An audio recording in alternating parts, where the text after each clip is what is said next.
Ladies and gentlemen, this is UX, and this is why Pakistan sucks. Oh, Pakistan's geography sucks. Sorry. Yeah, by the way, if you haven't gathered already, I'm an Indian.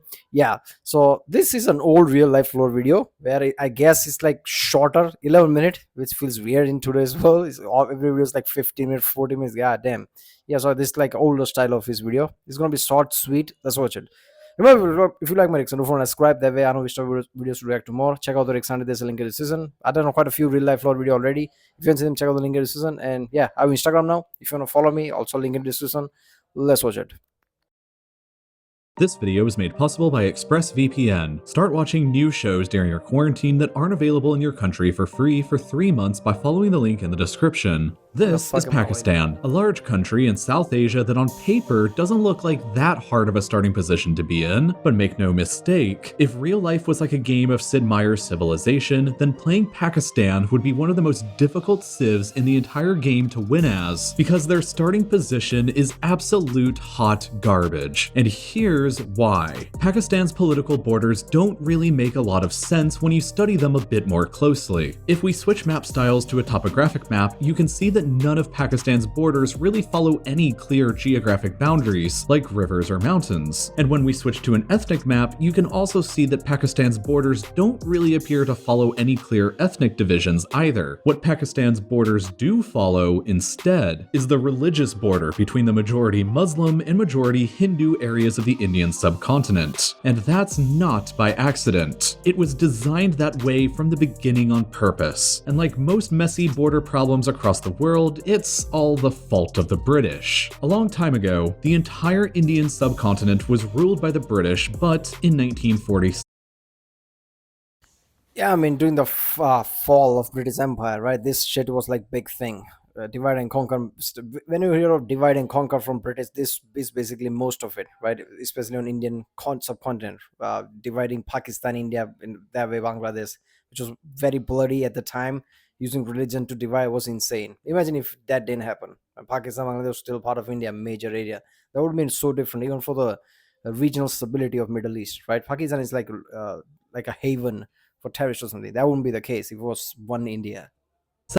they decided to let it all go and grant independence. But when they did, they decided to partition the colony of India into 2 separate newly independent states, a majority Hindu country that became India and a majority Muslim country that became Pakistan. The two were separated exclusively based upon the borders of the majority Muslim and the majority Hindu areas in the empire, without any regard to natural geographic boundaries. And this has created hosts of problems for both countries. In the case of Pakistan, this created a long border with India from the Arabian Sea through the salt marshes of the Rann of Kutch, the vast inhospitable Thar Desert, the fertile plains of the Punjab, and up through the high mountains of the hotly contested province of Kashmir. Most of this border is recognized and accepted by both Pakistan and India until it gets to the Kashmir area, which is a territory claimed entirely by both of them. They've both fought multiple wars against each other for control over the whole thing,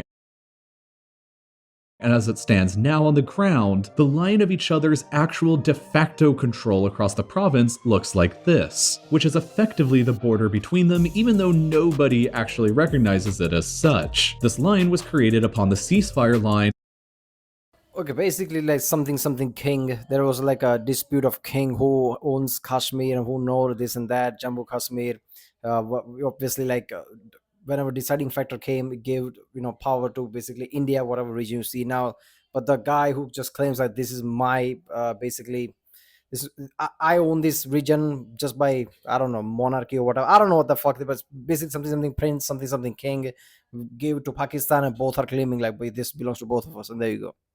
That concluded the 1971 war between them. But there was one incredibly stupid problem with it. It doesn't extend across the entire province. It literally abruptly just ends right here, which left a lot of vague uncertainties as to who exactly controlled what beyond it towards China. The reason that the line ended where it did was because it was at the foothills of the colossal Karakoram mountain range. So all of the land beyond it was just extremely extremely inhospitable and effectively impassable glaciers. The UN just assumed that neither side would really care about it, but care they did. Beginning in 1984, both sides realized that there was an active geographic hole in their de facto border that the other side could take advantage of, and so they both attempted to plug it up with thousands of troops trying to outmaneuver the other in order to secure the strategic high ground and mountain passes that led into each other's sides. The high altitude combat 6,000 meters up above sea level took place here in the Siachen Glacier area, and the elements claimed the lives of thousands of men. Basically, everybody tried to fight and just like, wait a minute, take a break, because I'm out of breath. Everybody just panting, okay, let's go again, just start to attack each other. That's what happened. Men from both sides. By the end of the conflict in 2003, India had secured the high ground in the area and control over the main passes through, which gives them the geographic advantage in the area to this day. India is, without a doubt, Pakistan's biggest rival on the world stage, and the whole border between the two is considered to be one of the most dangerous places in the entire world. And if all-out war ever were to break out between them, Pakistan has really weak geographic armor for defenses across the entire line. As the situation in Kashmir stands today, the Indian military occupies a line that's only 83 kilometers away from the center of the Pakistani capital, Islamabad. If Pakistan could control all of Kashmir, it would push the Indian lines far away from the capital city and establish a massively significant mountain shield that the Indian army would struggle to punch through. In any basically war that has happened, India is never the aggressor, right? So Pakistan's bad geography, if it concerns to India, it's not going to be much of a problem. India is not going to try to take over Pakistan. India always has the pacifist type of approach. But yeah, only issues like obviously Jammu Kashmir, like Kashmir, basically like who owns it, who not, and a skirmish is based on that. You can't even run your own fucking country. Chill out with the Kashmir. Solve your problem locally first. By the way, I'm unbiased as fuck. To get there. This is partially why Kashmir is of such massive strategic value to Pakistan. But as it is now, the Indian army controls most of it and is within striking distance of the capital. The only big mountains that Pakistan controls along the Indian border that could be used for defense are all located in the far north of the country, far away from all of Pakistan's major population and economic centers, which means that any Indian advance could just simply ignore them. The Indus River is one of the biggest rivers in the world and would make a great defensive line, but unfortunately it runs roughly through the middle of the country, which means that falling back behind it would mean surrendering half of the country by that point. The system of Indus tributary rivers that runs through the Punjab province are somewhat defensible, but even still, the Indian army could punch through all of these highlighted areas without ever having to cross a river, and that includes some of Pakistan's most major population centers, like Lahore, Faisalabad, Hyderabad, and the capital Islamabad.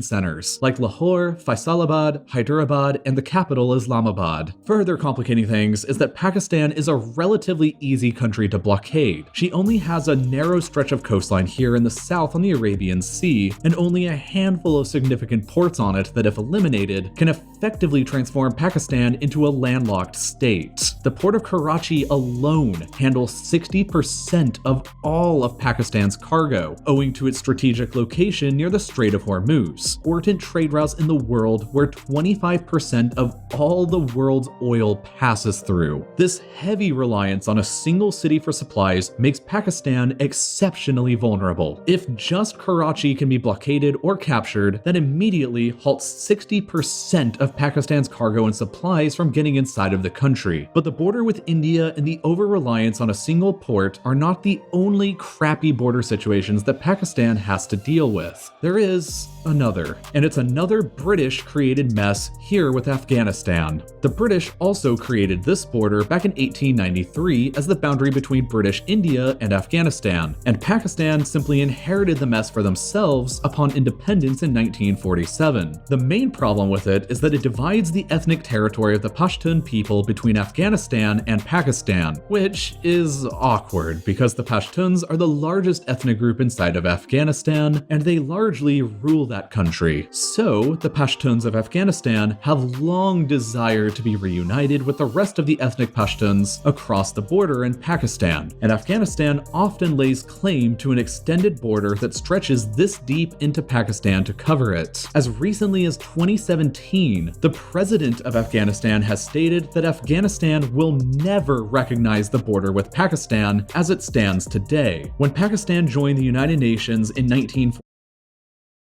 Okay, with Taliban now in the power, would that become like a bigger issue now? Damn, this is really fucked up. Obviously, like this is all goes back to like drawing of the border shit. But yeah, this is intense. Pakistan should focus on that more than Kashmir at this point, because at least that's the fight they can actually like do something about.